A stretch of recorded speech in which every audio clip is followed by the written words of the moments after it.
Curriculum की जो समितियाँ हैं उस पर बात कर रहे हैं। और पाठ्यक्रम के निर्माण में अनेक प्रकार की समितियाँ होती हैं, जैसे कि अगर हायर एजुकेशन की बात करें तो उसमें बहुत सारा जो पाठ्यक्रम है, जैसे यूजीसी है, निचले स्तर पर एनसीईआरटी है, बिहार के स्तर पर बीएसईबी के माध्यम से भी बनाया जाता है पाठ्यक्रम।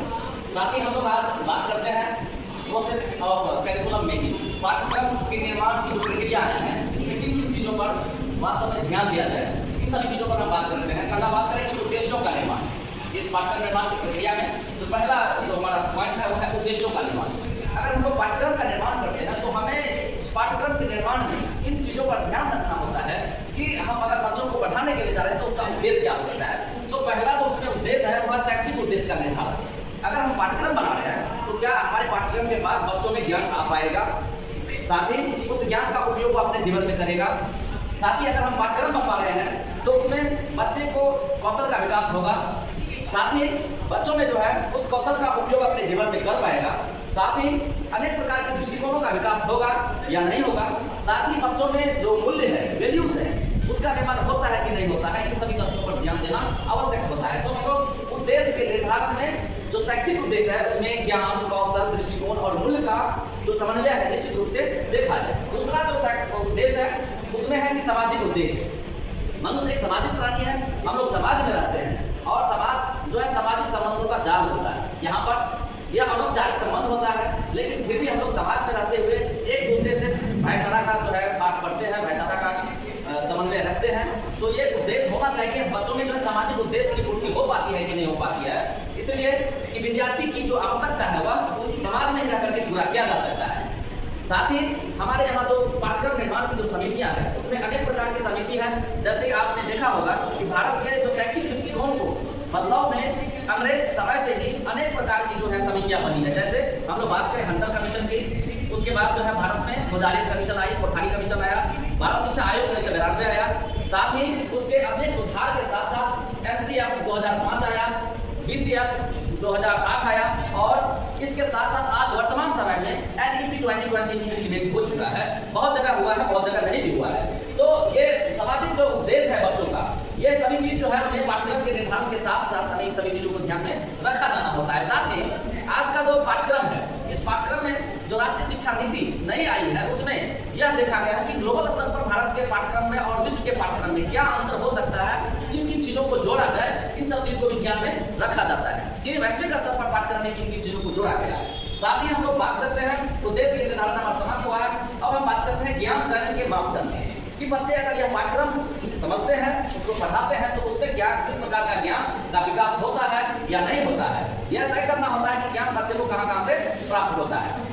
इसमें दो चीजें हैं, पहला है कि विषय वस्तु की ज्ञान के आधार पर और दूसरा है पाठ्यक्रम के आधार पर। तो ये दो चीज है और उसमें हम लोग बात करते हैं कि प्रासंगिकता के आधार पर जो प्रासंगिक रूप में देखा जाता है कि बच्चे जो है आज के समय में किन किन चीजों को वह सीख रहा है, साथ ही किस चीजों की जरूरत है, इन सभी चीजों को ध्यान में रख करके बच्चों को पाठ पढ़ाया जाता है और उसका उद्देश्य जो है ध्यान में रख करके पाठ्यक्रम की निर्माण किया जाता है। दूसरा है ज्ञान जो वर्तमान समाज के छात्रों में किस प्रकार का है और किस चीजों की जरूरत है, इन सभी चीजों को देख करके हमें पाठ्यक्रम का निर्माण करना होता है। साथ ही तीसरा है कि वैज्ञानिकता के जो आधार है यह किस प्रकार का है, क्या बच्चे में जो आज के समय में वैज्ञानिक विकास होना आवश्यक है।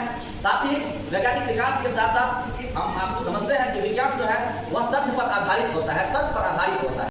जहाँ हम लोग पाठ्यक्रम बनाते हैं उसमें वैज्ञानिकता का होना आवश्यक होता है, जिससे बच्चों की जो समस्याएं हैं वह एक्सपेरिमेंट के बाद दूर हो जाता है। साथ ही अगला है उपयोगिता के आधार पर विद्यार्थी अपने जीवन में इस पाठ्यक्रम का उपयोग कर रहे हैं कि नहीं कर रहे हैं, ये सभी चीजें जो है पाठ्यक्रम में देखा जाता है। साथ ही अगर उपयोग कर रहे हैं तो आने वाले समय में इन सभी चीजों को जोड़ रहे हैं या उसका उपयोग किस प्रकार कर रहे हैं। साथ ही हम पाठ्यक्रम बनाते हैं, ऐसा पाठ्यक्रम नहीं हो उसमें रोचकता की भी ध्यान खास रखा जाता है कि बात बनाते हैं लोग कि पाठ्यक्रम की और पाठ्यक्रम अगर रोचक नहीं हो, इंटरेस्टेड नहीं होता है तो बच्चों के लिए वो एक मुसीबत हो जाती है। और पाठ्यक्रम ऐसा हो जिससे बच्चे अपने उसको जो जीवन में उतार सके, उसमें ज्ञान हो सके, उसमें वैज्ञानिकता का आधार हो, उपयोगिता का आधार हो, साथ ही रोचकता का भी होना जरूरी है। तीसरी बात हम लोग बात करते हैं कि इसमें कि पाठ्यक्रम के निर्माण में हम इन चीज को भी ध्यान रखेंगे कि बच्चों का समग्र विकास हो सके और बच्चे सिर्फ किताबी ज्ञान लेकर के नहीं जाए, उसमें कौशल का भी विकास हो,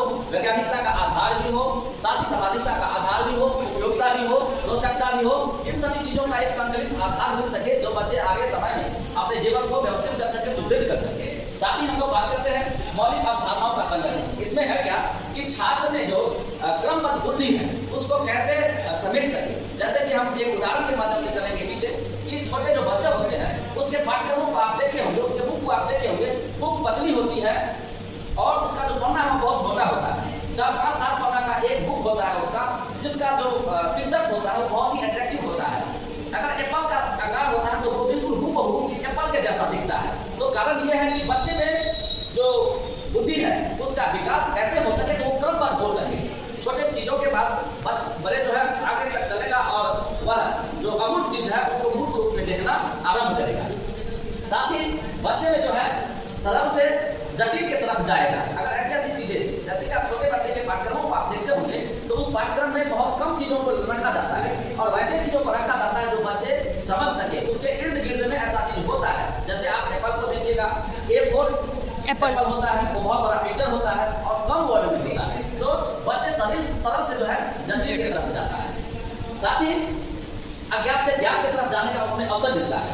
साथ ही बच्चों को जो है इन सभी चीजों के साथ साथ अज्ञात से ज्ञात की तरफ जाते हैं और सरल से जटिल की तरफ जाने का उसे सीखने का मौका मिलता है। साथ ही अगला जो हमारी पॉइंट है वो है शिक्षण स्थितियों का चयन, कि बच्चों का जो है शिक्षण की स्थिति कैसा हो। तो इसमें क्या होता है कि सीखने की उन परिस्थितियों और अनुभवों को चुनना होता है जिससे कि व्यवस्थित करना होता है, जिससे बच्चे जो है उसमें करना होता है, जिससे बच्चे जो है उसमें ज्ञान प्राप्त हो सके, बच्चों का जो ज्ञान है वह केंद्रित हो सके, बच्चे अपने विषय को तर्क परक रख सके, देख सके।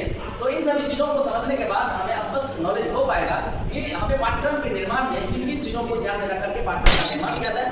बहुत बहुत धन्यवाद।